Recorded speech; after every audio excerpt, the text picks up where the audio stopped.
let's turn to the automotive sector here in Turkey. Marketing professor from Özyeğin University is here, Stephen Seggie. Thank you very much for joining us. Thank you for inviting me. Now, Stephen, okay, we mentioned with Mr. Bahçıvan a little bit about the automotive sector that's been going on. We had a latest development on Friday. The Competition Authority summoned heads of the automotive sector for possible violations. What can we say about that? I think as Mr. Bahçıvan said, I would kind of agree with him. It's very early, so to make some sort of definitive statement as to what is going to happen is impossible at this moment in time.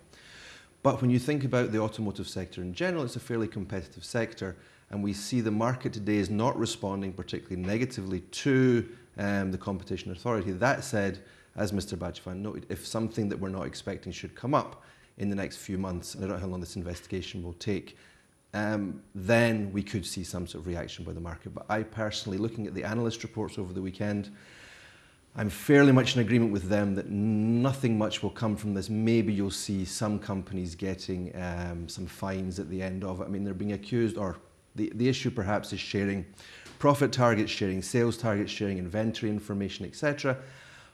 I don't have the details of the case, of course, but as I said, it's a very competitive market, so these claims seem to be a little bit unlikely to be substantiated, is what I would say now.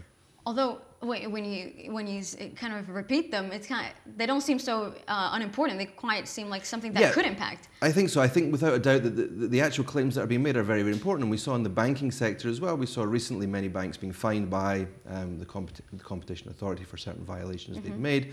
And these claims are serious if the Competition Authority should have proof in some way that these issues are taking place.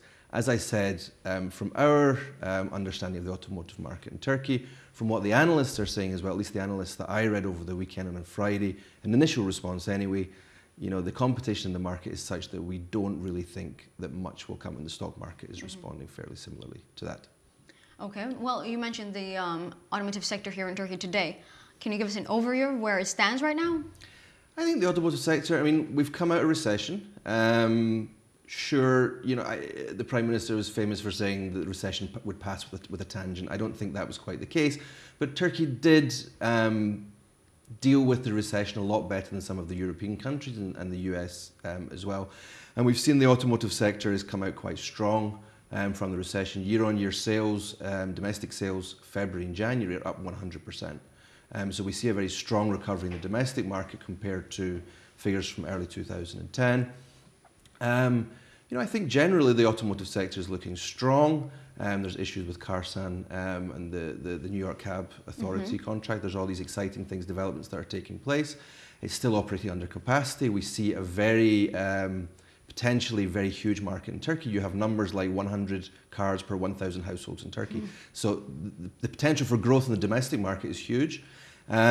Of course, the Turkish automotive sector relies on exports. I think approximately 65–70% of all the automotives go to foreign countries. And what we're seeing, I think, is that as Europe is struggling a little bit, then Turkey, because it's so dependent upon Europe as a market, may have some issues there with regard to, you know, selling its cars to and selling its automotives to the European market, which is still trying to gradually get out of the recession. Well, you mentioned that the sector here is doing quite well.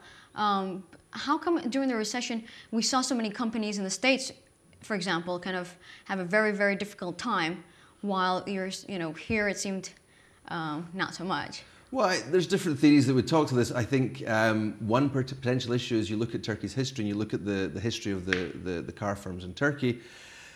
And the big four, so you have Oyak Renault, you have Toyota, you have the two Koç, the Tofaş, and also Ford Otosan. I mean, the big four there. Perhaps they have a history where they've been used to these shocks occurring. I mean, until, you know, probably 2003, 2004, you had a very, very volatile market in Turkey. So perhaps the Turkish companies are better set up to deal with the volatility that exists potentially. But yeah, I mean, it's not to say that the Turkish automotive sector wasn't hit hard by the recession. It was. But we've seen the economy generally recover a little bit quicker than the European and also the US economies, and as a result the automotive sector has sprung back with the economy. So basically we know how to deal with the bumps that we can... Possibly, yes. Speed bumps. Okay, well, Turkey is basically a assemble-based industry here in Turkey. How does that impact the industry? Because I think that's a very important factor. Yeah, and I think that, you know, there's a lot of talk, and I think Tayyip Erdogan, the Prime Minister, was talking about, it's time for a Turkish car. And this goes way back to sort of Erbakan, Turgut Özal, Gümüş Motor, and all these sort of historical, we want to build a Turkish car kind of thing. And I don't know how serious the attempts are, but there are calls for to move away from this assembly-based industry, which is dependent upon these foreign companies generally, and the joint ventures they have with Turkish companies, large holding companies, to move towards developing this Turkish car. I don't know how feasible that would be. That would require substantial investments in R&D. I think the capability exists. You have a lot of engineers in Turkey. You have innovation on a small scale that's taking place, whether it be the Karsan, for example, the taxi cab that Karsan developed specifically for the New York authorities tender. So you have that ability. Whether you have the investment, whether you have the money that you're prepared to put into building such brands is going to be a different issue entirely. So basically the main problem, the main obstacle for producing here is money actually, investments? I wouldn't necessarily, the main obstacle is that, but you look at, for example, if you think about sort of equivalent stories that Turkey could take as an example, or Turkish companies could take an example, you think of Hyundai Kia Corporation, which entered the US market, I think, in the mid-80s possibly, and with one car. And then it spends a lot of time developing quality, trying to improve the quality of the car, and then gets itself to the position it's in today, where it is a very established player in the US market. But it's a long-term strategy, and in Turkey, oftentimes the short term takes precedence over the long term. So without that sort of long-term outlook, it's very difficult to make an investment today that perhaps will pay dividends 25, 30 years down the line. I think that pinpoints one of the major problems in Turkish industries, whichever one it is. We kind of focus on, we want to see the results very soon. Yeah.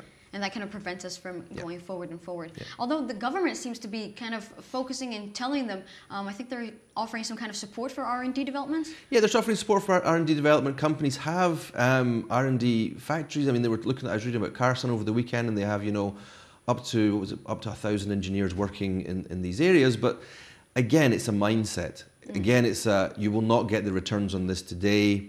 You will get the returns on this 15, 20 years down the line. And the question also is, should they do it? They're being so successful as assembly plants for these foreign car makers. Is there a real benefit in them engaging in what is a risky investment? I mean, if you look at new product development in general, 80 to 85% of products fail. So it's quite a number. It's quite a number. And if you're then going into investing in a car market, you want to invest and build your own car.